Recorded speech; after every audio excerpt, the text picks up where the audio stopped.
The biggest discussion of Spider-Man across the Spiderverse is, who is right, Miguel or Miles? Are canon events concrete? Does Spider-Man have to suffer? To answer this, we have to go back to the start. So everybody, let's do this one last time. His name is Peter Parker, and he was bitten by a radioactive spider. I think you know the rest. His Uncle Ben dies by the hands of a thief, who Peter let go despite having the power to stop him. The creation of Spider-Man is when Peter Parker sat around and did nothing. His inaction killed Uncle Ben. The very lesson he learned is to be responsible for the power he has and use it to help, not because he wants to, but because he has an obligation to help those who can't help themselves. Miguel's idea is the complete opposite of who Spider-Man is. Spider-Man does not sit around waiting for something bad to happen because it has to. Spider-Man does whatever he can to prevent it. So yes, Miguel is wrong in that aspect. Miguel needs to understand what it truly means to be Spider-Man. Yes, Spider-Man has to make sacrifices. Yes, you can't always save everybody, but you have to try no matter what, because Spider-Man always tries. Another argument was the trolley dilemma. Do you save one person or the entire world? The thing is, this question is already answered as well. In PS4 Spider-Man, Peter had to choose to save Aunt May or the rest of New York, and he chose the latter. However, throughout his efforts, he is always trying to save both, just like Miles suggests he can do. And sometimes you can't save both, but that doesn't mean you don't try. You don't give up until there is no option left. That is how you utilize your power to the maximum.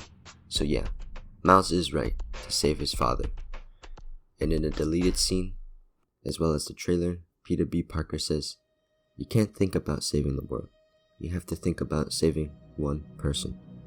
I won't use this as evidence as this is not canon, but you can see the writers clearly planned this out. The question now should be, where did Miles learn to not be a bystander? Of course he wants to save his dad, but what makes him reject Miguel's thinking? In the film, it shows Uncle Aaron's death as a replacement for Uncle Ben's death, which I don't think works in the context of this movie.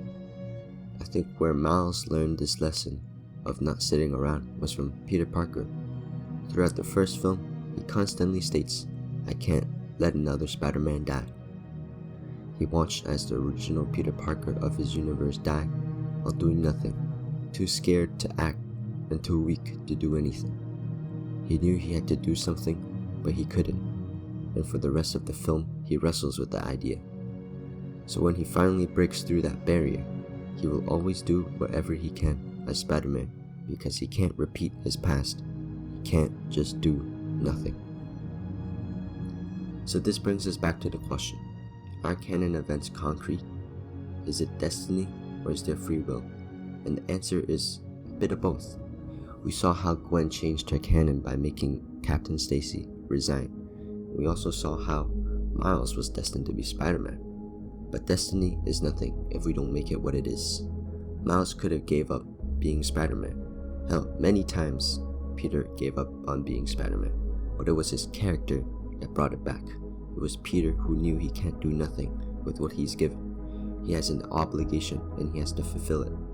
Same as all the other Spider-Man. Because the lesson of with great power comes great responsibility is a reminder of what will come of your inaction.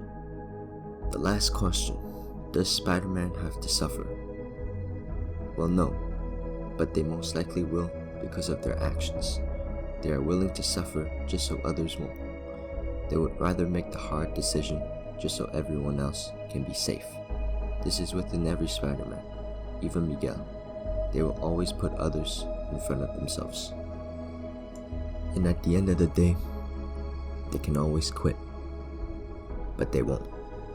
Because Spider-Man always gets back up.